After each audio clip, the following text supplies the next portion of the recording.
Cu ce te ajută să faci niște comparații cu perioadele anterioare ale business-ului?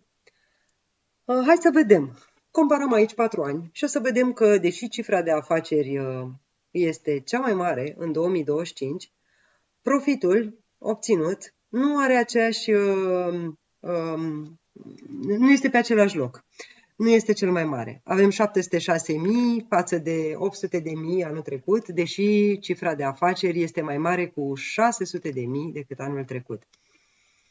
Și o să vedem că marja profitului este în scădere, de la 18% la 16%, la 15% și la 12% în 2025. Ce s-a întâmplat? Ne ducem întâi să vedem marja vânzărilor și o să vedem că aceasta este în creștere de la 33 la 41%. Deci marja comercială, cu discounturile oferite, primite, marja comercială a crescut.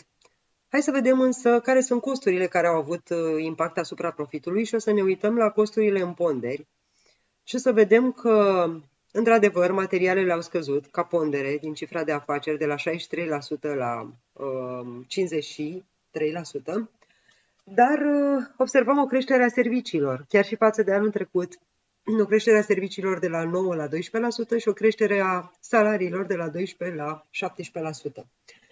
Deci răspunsul scăderii profitului și a marjei de profit este dat de creșterea serviciilor și a costurilor salariale. Și dacă ne ducem să vedem ce servicii au fost, despre ce servicii este vorba, o să vedem că chiriile și locațiile de gestiune sunt cele care și-au crescut ponderea de la 121.000 la 118.000, nu, de la 183 la 184. Cheltuieli de protocol. Cheltuielile de protocol au crescut și cheltuielile cu servicii executate de terți. De obicei aici contabilii pun mai multe tipuri de cheltuieli, pază, eu știu, costurile cu utilitățile nu ar trebui, doar dacă sunt servicii de curățenie sau, eu știu, aici ar trebui întrebat contabilul specific ce include el în categoria de alte servicii cu terții. Deci, practic, marja profitului, în acest caz, a fost diminuată de aceste cheltuieli cu terții și de cheltuielile de protocol și reclamă și publicitate. Probabil au fost costuri de marketing mai mari în 2025 decât în 2024. Deci ăsta este un prim motiv pentru a face comparații între perioadele business-ului. Puteți să comparați și lunile unui an. Sau dacă suntem la luna iunie, spre exemplu, putem să comparăm lunile iunie ale celorlalți ani. Dr. Business are ofertă acum de 500 de RON pe an în care poți să faci analize nelimitate și mulți clienți și-au introdus tot istoricul de balanțe astfel încât să poată vedea diferențele și sezonalitatea, pentru că cu ocazia asta poți să faci și sezonalitatea vânzărilor. Aici avem diferența dintre profitul din balanță și cash-ul din bancă, la fel pe fiecare perioadă. Averea firmei, partea de active reprezintă averea firmei, adică activele fixe,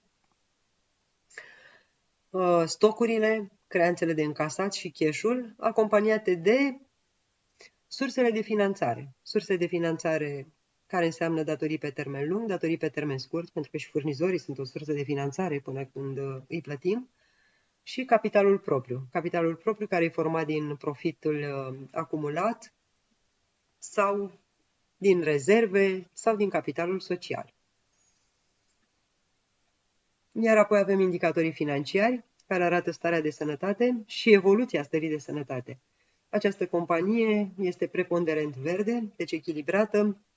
Singurele zone sunt ușor galbene, rotația stocurilor fiind cea care este pe galben. Este mai mare de 30 de zile, dar este până în 42, deci foarte bine.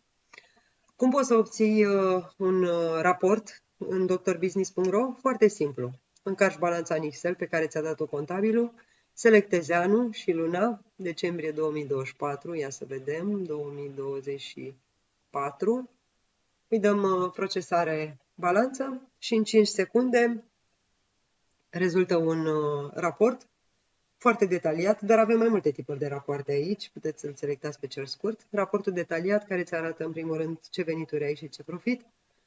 Și apoi detalii pe venituri și pe cheltuieli. Pe toate tipurile de venituri și de cheltuieli merge în detaliu și îți arată care sunt acestea și ce valori au.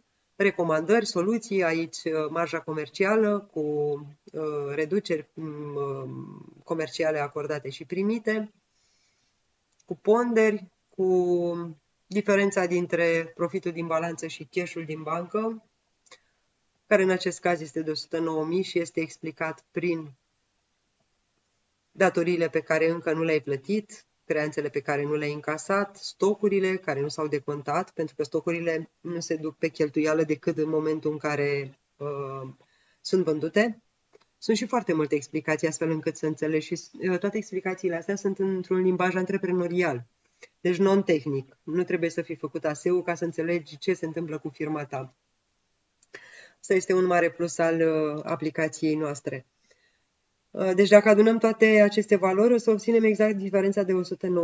O să vedeți că sunt și active care nu sunt amortizate complet și de asta tot profitul nu s-a transformat încă în cash. Și aici foarte multe detalii pentru și grafice, valorice, cu explicații, cu valoarea firmei. Aici indicatorii, cu soluții și recomandări pentru îndreptare acolo unde este cazul, explicații ce înseamnă și gradul de îndatorare și la ce folosește și cum se uită băncile la toți indicatorii ăștia.